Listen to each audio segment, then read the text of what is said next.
Hello hi students, नमस्कार। कैसे हैं? उम्मीद करता हूं कि अच्छे होंगे। आज मेरे हाथ में मोबाइल है और मोबाइल में आपके सवाल हैं, यानी कि आपने वीडियो देखा और उसके बाद में अपने सवाल पूछे, अपने कमेंट दिए, उस पर मैं जवाब भी दूंगा। यानी कि ऑनलाइन क्लास में ऑफलाइन जैसे मज़े। ठीक है, आपके जो भी कमेंट आए हैं उन सब का मैं रिप्लाई करूंगा, बताऊंगा, कोशिश करूंगा कि जल्दी से जल्दी कर लेते हैं। उसके बाद में मुझे क्लास भी करनी है।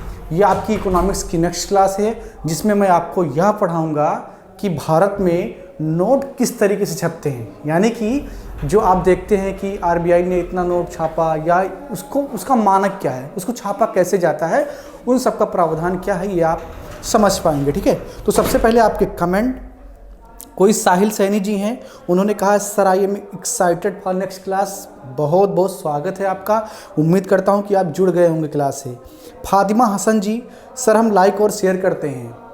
थैंक यू नहीं बोलूँगा क्योंकि ये आपका काम है। ठीक है, आपको करना चाहिए। और फातिमा हसन के जैसे अन्य भी हमारे जो स्टूडेंट देख रहे हैं, उनको भी इस क्लास को लाइक और शेयर ज़रूर करना चाहिए। हमारा जो अभियान है वो तो शिक्षा का, उसमें आप भी भागीदार बन जाइए ताकि और लोगों तक ये बात पहुंच सके। ठीक है, सुमित सैनी हैं, इनका भी कोई कमेंट है। और मनीष कुमार गुड नाइट, शायद उन्होंने रात में क्लास देखी थी। Thanks for this kind act. क्या थैंक यू, ये मेरा काम है, यानी कि मैं पढ़ा रहा हूँ आपको, और आप भी अपना काम कीजिए। बाकी अगर आप धन्यवाद लिखते हैं, थैंक लिखते हैं, मुझे अच्छा लगता है। इसके लिए आपको बहुत प्यार और आपका बहुत आभार। हिस्ट्री की क्लास पूछ रहे हैं अंगद कुमार जी। अंगद कुमार जी, हिस्ट्री की क्लास जैसे ही आपका ये 2 सब्जेक्ट चल रहा है ना, ये कंप्लीट होगा, हिस्ट्री की क्लास भी प्रॉपर तरीके से शुरू हो जाएगी। और सिर्फ हिस्ट्री नहीं, हिस्ट्री के साथ पॉलिटी या इन्वायरमेंट की क्लास भी साथ में शुरू होगी।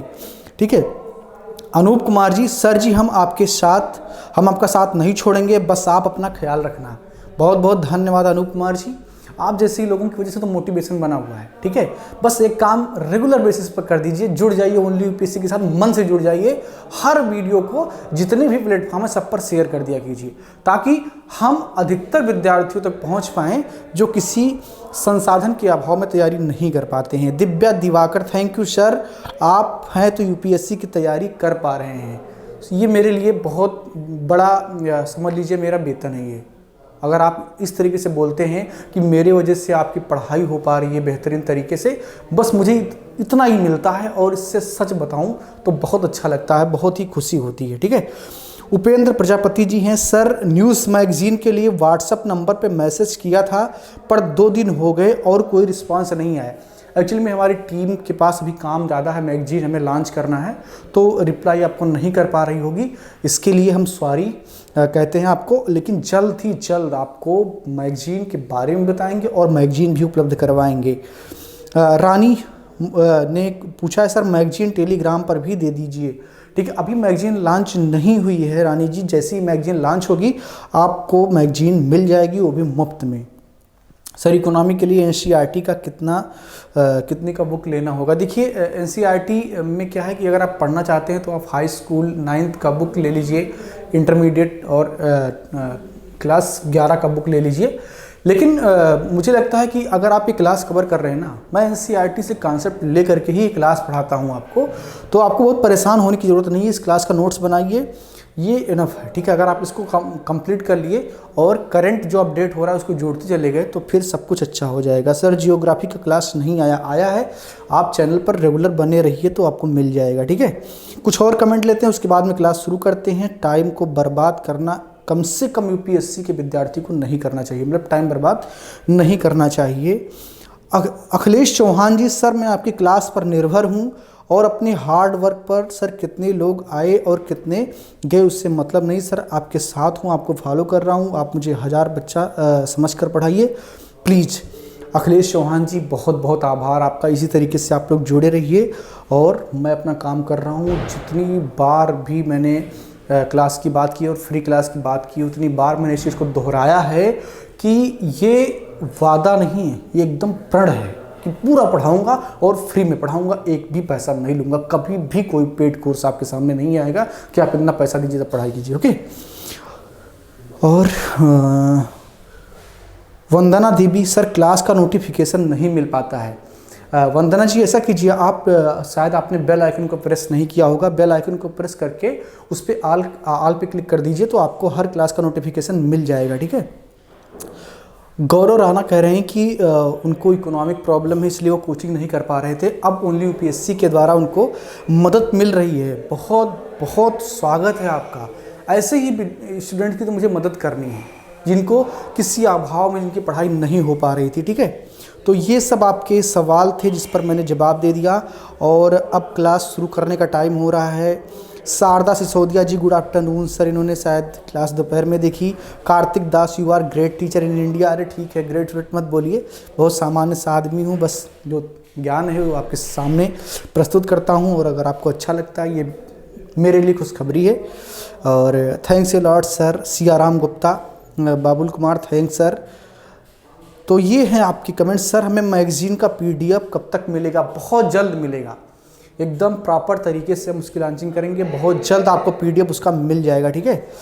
और Manju Mukarram very interested, thank you Manju ji, लगातार बने रहिए, पढ़ाई करते रहिए। Puran Mal, thank you sir, you are great. अरे ठीक है सर, ग्रेट नहीं, मैं नॉर्मल सा इंसान हूँ, एक नॉर्मल सा टीचर हूँ, आपको पढ़ाता हूँ और आप पढ़ते हैं, हम दोनों मिल करके कुछ ग्रेट करेंगे, ठीक है। Super, thank you. Varsha Kumari ji, पिछली क्लास का डाटा बताओ, मैं कमेंट आपका नहीं समझ पा रहा हूँ, पिछली क्लास तो आपको मिल ही गई होगी। Khushi Parveen, where are you from sir, ये क्लास की जो रिकॉर्डिंग है ये दिल्ली से होती है आपकी, बाकी मैं कहाँ रह रहा हूँ इससे आपको कोई मतलब नहीं होना चाहिए। साहिल शाफी जी, थैंक यू सर, बहुत अच्छा पढ़ाते हो आप, ये बहुत बहुत धन्यवाद साहिल जी, लगातार क्लास के साथ बने रहिए। और बस एक सिंपल सा काम होता है जो आपको करना है, हर क्लास को आपको लाइक करना है और जितने भी प्लेटफॉर्म आपके पास हैं उन पर आपको शेयर कर देना होता है, ठीक है। बहुत ही अच्छा लग रहा है जब आप इस तरीके की कमेंट लिखते हैं, बहुत अच्छा लगता है। बस एक सिंपल सा ही तो काम है जो आपको करना है, ठीक है। तो मुझे लगता है कि मैंने करीब 20-25 लोगों के जवाब दे दिए, बाकी जिनके जवाब बच गए हैं वो उनका जवाब अगली क्लास में हो जाएगा। आपके हर सवाल का जवाब ओनली यूपीएससी की टीम जरूर देगी, ठीक है। अब जो पूरा ओवरऑल क्वेश्चन बन के आ रहा है वो ये है कि आप मैगजीन के लिए कह रहे हैं तो मैगजीन आपको बहुत जल्द मिल जाएगी, हर प्लेटफॉर्म पे मिलेगी, यानी कि यूट्यूब पर आपको उसका लिंक मिल जाएगा, हमारी वेबसाइट से आप डाउनलोड कर सकते हैं, टेलीग्राम पर भी आपको मिल जाएगा। बहुत जल्द ही लॉन्च होने वाली है मैगजीन, उसका डेट टाइम वीडियो बना करके आपको मैं बता दूंगा, उसको कैसे पढ़ना, उसका यूज कैसे करना है उस सब बता दूंगा और सब कुछ फ्री मिलेगा, ठीक है। और जो दूसरी बात यह है कि आप सब लोग जो शुक्रिया करें उसके लिए बहुत बहुत धन्यवाद। एक छोटा सा फीस आपको अगर देना है तो दे दिया कीजिए, शेयर कर दिया कीजिए, लाइक कर दिया कीजिए, बस यही मुझे चाहिए। आइए बात करते हैं क्लास की। पिछली क्लास में मैंने आपसे वादा किया था कि जो अगली क्लास आपकी इकोनॉमिक्स की होगी उसमें मैं आपको यह बताऊंगा कि भारत में मुद्रा किस प्रकार छापी जाती है, उसकी व्यवस्था क्या है। तो इस क्लास में हमें उसी को समझना है, ठीक है, उसी को हमें समझना है। एक जो है सवाल सबके दिमाग में होता है बहुत नॉर्मल सा कि क्या मुद्रा छाप के गरीबी दूर की जा सकती है? हो सकता है सवाल, और लगता भी आपको होगा। आप 10 रुपये का नोट लेते हैं, मार्केट में जाते हैं और अपने मनपसंद की कोई चीज़ जो 10 रुपये के वैल्यू की खरीदते हैं और एंजॉय करते हैं, तो आपको कुल जमा ये समझ में आता है कि एवरीथिंग इज मनी, और लोग कहते भी हैं सब कुछ रुपया ही है, सब कुछ पैसा ही है। आजकल तो और भी ज़्यादा जो है वो खतरनाक रूप में आपके सामने आ रहा है कि एवरीथिंग इज मनी, ठीक है। लेकिन पैसा सब कुछ नहीं है, पदार्थ सब कुछ है। मेन चीज़ जो है वो पदार्थ है। आप खरीदते क्या हैं? पदार्थ खरीदते हैं, ठीक है। तो केवल नोट छाप देने से गरीबी वरीबी दूर नहीं होगी, इससे इन्फ्लेशन बढ़ जाएगा। इन्फ्लेशन वाली क्लास में आप इसको समझ चुके हैं। इस क्लास में हम बात करते हैं कि भारत में नए नोट कैसे जारी किए जाते हैं, उसकी व्यवस्था क्या है, लीगलिटी उसकी क्या है और पूरा प्रोसेस क्या है। इस क्लास में आप समझ पाएंगे, आखिर तक बने रहिए। मैं देख रहा हूँ कि वास्ट टाइम कम हो रहा है, देखिए बीच में छोड़ के जाएंगे तो कैसे समझ में आएगा। हो सकता है कि कोई टर्म कोई थ्योरी कठिन हो, दोबारा देख लीजिए या सवाल पूछ लीजिए। अभी मैंने रिप्लाई किया सारे सवाल का, ठीक है, तो मैं रिप्लाई कर दिया करूँगा। तो चलिए हेडिंग लगा लीजिए, भारत में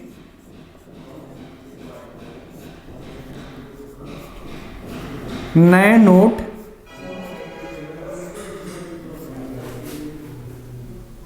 कैसे जारी किए जाते हैं?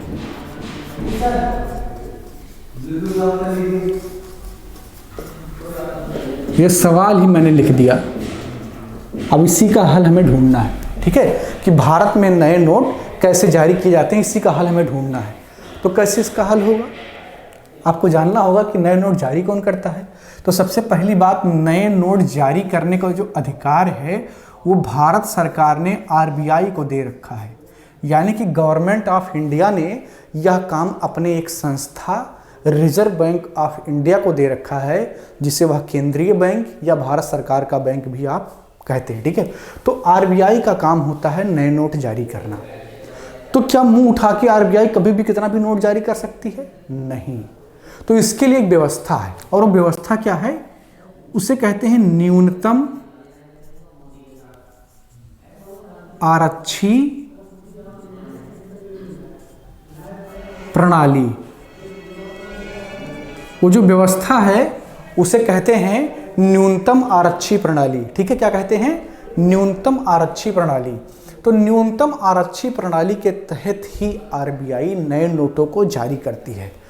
अब सवाल ये है कि न्यूनतम आरक्षी प्रणाली क्या है। ठीक है, चलिए इसको भी समझ लेते हैं, सिंपल सा चीज़ है। तो न्यूनतम आरक्षी प्रणाली का सिंपल सा मतलब ये होता है कि आप कोई एक छोटी सी जो है रकम रख दीजिए, फिर उसी के जो है हिसाब से आप अपना काम कीजिए, इसका मतलब ये होता है। तो करती क्या है आरबीआई न्यूनतम आरक्षी प्रणाली में, करती क्या है कि वो 200 करोड़ रुपए का एक रिजर्व तैयार करती है। ठीक है, 200 करोड़ रुपए का एक रिजर्व तैयार करती है, जिसमें 115 करोड़ सोने के रूप में, ठीक है, यानी कि गोल्ड के फॉर्म में, और जो बचा हुआ आपका 85 करोड़ है ये अंतर्राष्ट्रीय मुद्रा के रूप में है।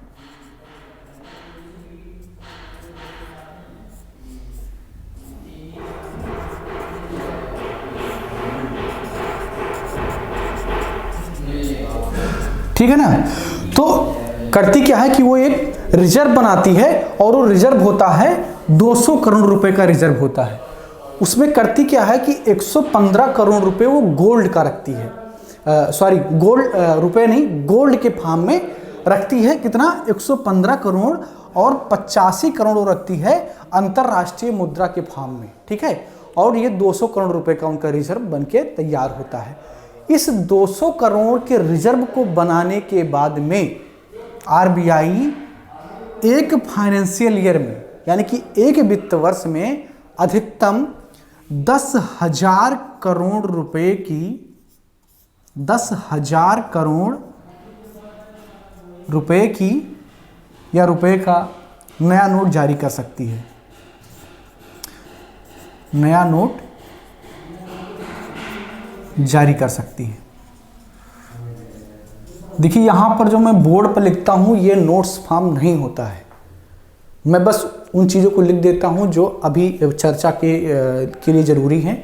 बाकी नोट्स आपको अपने समझ के हिसाब से बनाना है। ठीक है, अभी वर्तमान में आपको जो समझ में आ रहा है, यहाँ से जो जा रहा है और आपके दिमाग में जो आ रहा है, उस हिसाब से आप नोट्स बनाइए।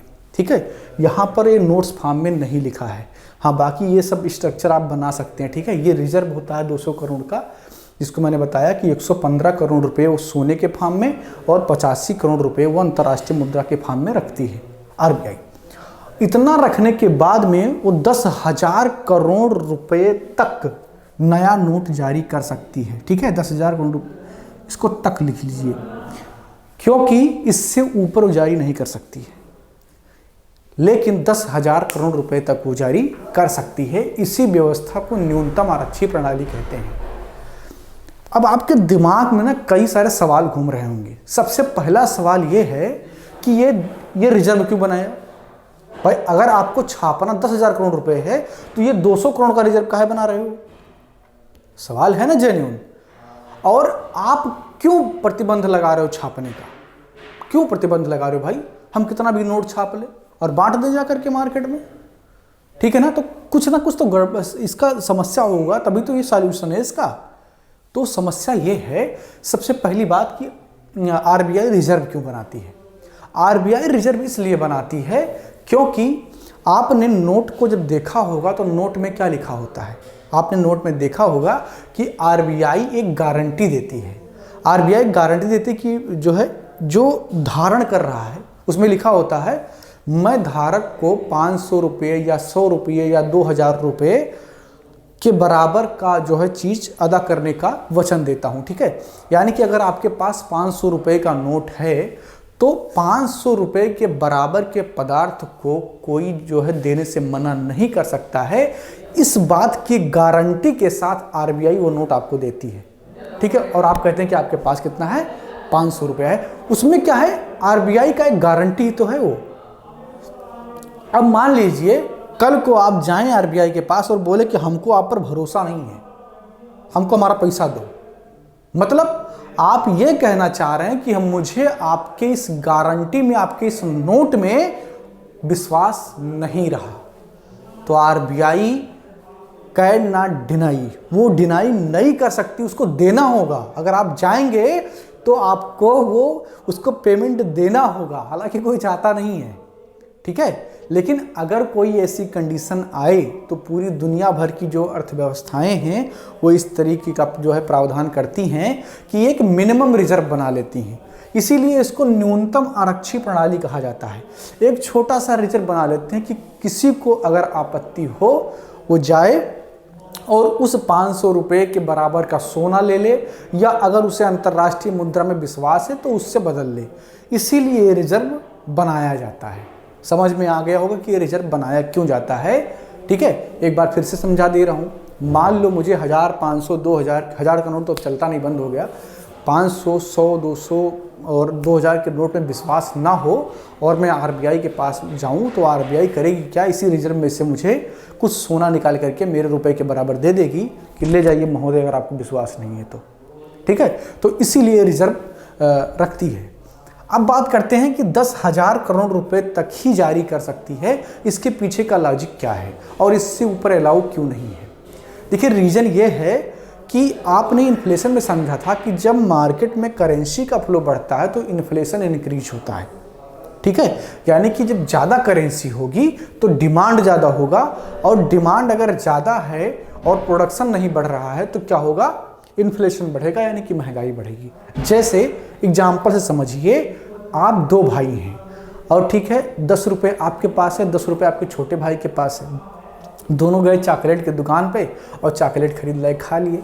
अब कल क्या हो गया? अचानक से पैसा आपके पास ज़्यादा हो गया, ठीक है ना, लेकिन दुकान वाले के पास 2 ही चॉकलेट है। अब चॉकलेट आपको खाना है और उसको भी खाना है। आप दोनों के पास पैसा ज़्यादा आ गया, 20-20 रुपये हो गए हैं, या किसी के पास 30 रुपये हो गए, तो जाके दुकानदार को बोलिएगा ना कि इसको मत देना चॉकलेट, हम 10 का 15 आपको दे रहे हैं। ये आपने अपने आम जीवन में देखा होगा। इसी तरीके से जब करेंसी ज़्यादा होगी, यानी कि जब पैसे आपके पास ज़्यादा होंगे तो आप डिमांड भी ज़्यादा करेंगे। तो आरबीआई ये कोशिश करती है कि डिमांड और सप्लाई को मेंटेन रखने के लिए करेंसी का एक निश्चित अनुपात ही मार्केट में जाना चाहिए। इसीलिए वो ऐसे प्रावधान करती कि एक वित्तीय वर्ष में अधिकतम इतने ही पैसे जारी होने चाहिए। जब आरबीआई नए नोट जारी कर रहा होता है तो वो 3 बातों पर ध्यान देता है। पहली बात है आर्थिक समृद्धि। आर्थिक समृद्धि। दूसरा है मुद्रास्फीति, और तीसरा है आपका विनिमय दर। ठीक है ना। तो जब आरबीआई नए नोट जारी करती है तो 3 चीजों को ध्यान में रखती है। आर्थिक समृद्धि का मतलब यह होता है कि जब मार्केट में करेंसी कम हो जाए तो उसका फ्लो बढ़ाना, ताकि डिमांड क्रिएट हो और थोड़ा मार्केट बूस्ट हो, इसको आर्थिक समृद्धि कहते हैं। मुद्रास्फीति यानी कि जब फ्लो ज़्यादा है तो उसको कम करना, ताकि महंगाई यानी कि मुद्रास्फीति क्या हो, कम हो जाए। विनिमय दर का मतलब ये होता है कि करेंसी का इतना फ्लो मार्केट में हो ताकि जो अंतर्राष्ट्रीय मुद्राएं हैं उनका जो विनिमय दर है वो मेंटेन रहे। जैसा कि मैंने पिछले क्लास में या पिछले वाले क्लास में बात की थी इस पर, कि डॉलर का बहुत ज़्यादा ऊपर जाना या रुपए का बहुत ज़्यादा नीचे आना या रुपए का भी डॉलर के ऊपर बहुत ज़्यादा ऊपर जाना, ये दोनों अच्छा नहीं होता। दोनों का एक निश्चित अनुपात होना चाहिए। तो इसीलिए वो विनिमय दर को भी ध्यान में रखती है जब नए नोट जारी करती है। तो ये 3 चीज़ों को ध्यान में रख करके आरबीआई नए नोट जारी करती है। जारी करने का जो प्रावधान है वो न्यूनतम आरक्षी प्रणाली है। इसको आपने समझ लिया होगा। कुछ भी समझ में ना आया हो तो सवाल पूछ लीजिए, उसका जवाब अगली क्लास में पक्का मिल जाएगा। ठीक है, अब ऐसा करते हैं कि आपको ये बताते हैं कि ये छपते कहाँ हैं। ठीक है, आपके मन में बड़ा होगा ना क्यूरियोसिटी, कहाँ छपता है नोट, जाके वहीं पे एकदम डाका डाल दे और सारा पैसा मशीनिया उठा लें आरबीआई का, आप घर बैठ के छापें। ठीक है, तो ये भी बता देते हैं कहाँ है, लेकिन जाइएगा नहीं, बहुत पीटे जाएंगे। ठीक है, तो 4 ऐसी जगह हैं जहाँ पर नए नोट जो जारी होते हैं उनको छापा जाता है। ठीक है, 4 ऐसी जगह हैं जहाँ पर नए नोट को जारी किया जाता है, यानी कि छापा जाता है, यानी कि उनका मुद्रण होता है। ठीक है, वो 4 जगह जो हैं उनमें एक है आपका देवास, ये एमपी में है। नासिक, ये आपका महाराष्ट्र में है। नासिक, उसके बाद में आपका एक है सालबोनी,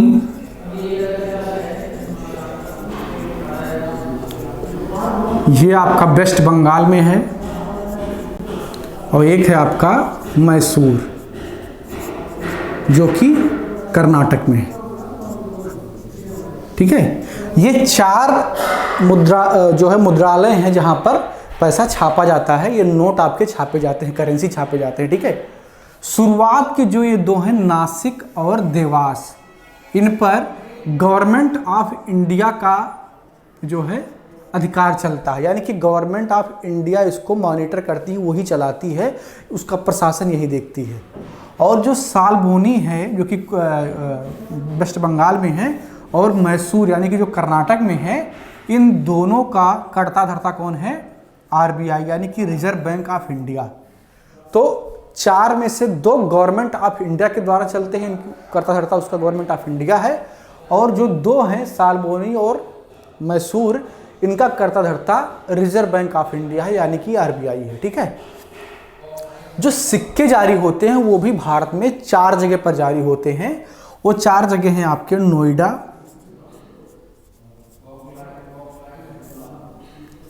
ठीक है, हैदराबाद,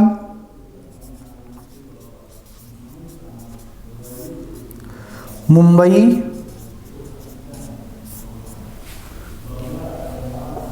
और कोलकाता। ठीक है ना, ये 4 जगह हैं जहां पर सिक्के जो आप देखते हैं 10 रुपए के सिक्के, 5 रुपए के सिक्के, ये सब सिक्के यहीं पर जारी होते हैं, जो ये 4 जगह हैं। ठीक है, और जो करेंसी के नोट होते हैं वो इन 4 जगहों पर छापे जाते हैं। ठीक है, तो ये है थोड़ा सा जो है उसके बारे में एक्स्ट्रा ज्ञान जो आपकी परीक्षा में पीसीएस, स्टेट पीसीएस वगैरह में या छोटे मोटे एग्जाम में पूछ लिए जाते हैं, ये भी आप जानिए। एक महत्वपूर्ण बात के साथ इस क्लास को मैं ख़त्म करूँगा, वो बात ये है कि 1 रुपये का जो नोट है उसे भारत सरकार छापती है, और 2 रुपये से लेकर के 2000 रुपये तक का जो नोट है वो आरबीआई छापती है। ठीक है ना, यानी कि 1 रुपये का जो नोट है वो कौन छापता है? भारत सरकार, लेकिन उसके सर्कुलेशन का काम कौन करता है? आरबीआई करता है। ये अपने नोट्स में जरूर लिख लेंगे। 1 रुपये को छापने का काम भारत सरकार का है, लेकिन उस सप्लाई उसका किस तरीके से होगा वो आरबीआई देखती है। बाकी जितने भी नोट छापे जाते हैं सब आरबीआई छापती है, और चलाती तो वही है, यानी कि कहाँ पर कितने जाएंगे, मॉनिटरिंग का काम उसी का है। ठीक है, तो ये हो गया आपका थोड़ा सा, और उसमें एक्स्ट्रा नॉलेज जिसको आप जरूर लिख लेंगे, मेंशन कर लेंगे। ठीक है, और आपने इस चीज़ को देखा होगा कि जो 1 रुपये का नोट होता है उस पर आरबीआई के गवर्नर का सिग्नेचर नहीं होता है, क्योंकि वो भारत सरकार जारी करती है।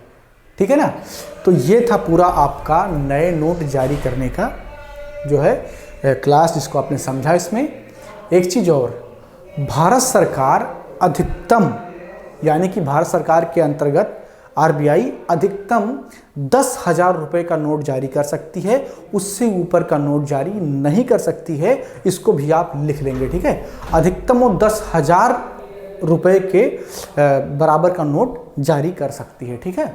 और न्यूनतम आरबीआई कितने का कर सकती है? 2 रुपये का, क्योंकि 1 रुपया भारत सरकार स्वयं छापती है। देखिए कई बार होता क्या है कि छोटे छोटे पॉइंट ऐसा लगता है कि मतलब छूट रहे हैं और आखिरी टाइम पे याद आ जाते हैं, तो मैंने उसको बता दिया, आप नोट कर लेंगे इसको भी, ठीक है।